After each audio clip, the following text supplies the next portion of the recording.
প্রথমবারের মতো দিনাজপুর জেলায় স্থাপন করা হয়েছে মিনি কোল্ড স্টোরেজ। প্রত্যন্ত গ্রামের এই কোল্ড স্টোরেজটি এখন সবজি চাষিদের জন্য আশীর্বাদ।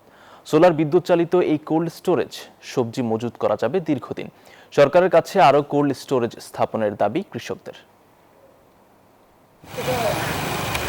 জাহাজের কন্টেইনারের ভেতরে স্থাপন করা হয়েছে শীতাতপ নিয়ন্ত্রিত এই মিনি হিমাগার।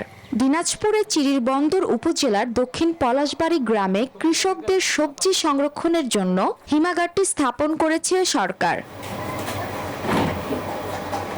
কৃষকরা বলছেন, ভরা মৌসুমে বেশি ফলন হলে অনেক সবজি নষ্ট হয়ে যায়, মেলে না ন্যায্য দাম, হয় লোকসান। তারা বলছেন, আরো কয়েকটি মিনি কোল্ড স্টোরেজ স্থাপন করা হলে তাদের সমস্যার পুরো সমাধান হতো। যখন বাজারে মোটামুটি একটা দাম থাকে, সেই সময় আমরা এই ফসলটা বিক্রি করতে পারবো, তাহলে কৃষক অবশ্যই তার ন্যায্য মূল্যটা পাবে।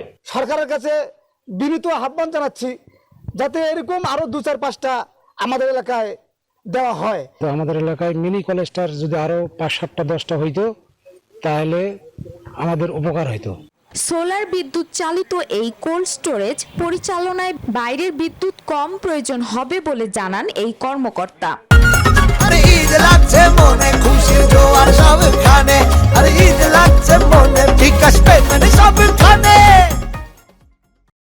এই ধরনের কোল্ড স্টোরেজ এই উপজেলায় আরো কিছু স্থাপন করা হয়।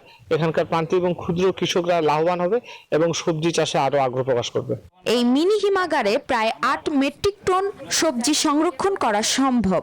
শুধু চিরিরবন্দর উপজেলাতেই প্রায় 4000 হেক্টর জমিতে সবজির আবাদ হয়ে থাকে। প্রকল্প পরিচালক স্যারের সাথে আমি কথা বলেছি এবং আমরা আশা করছি চিরিরবন্দর উপজেলায় এই মিনি কোল্ড স্টোরেজ আরো স্থাপন করা হবে। এই হিমাগারে সর্বোচ্চ 8 মাস পর্যন্ত সবজি সংরক্ষণ করা সম্ভব বলে জানান সংশ্লিষ্টরা। Desk report, news 24।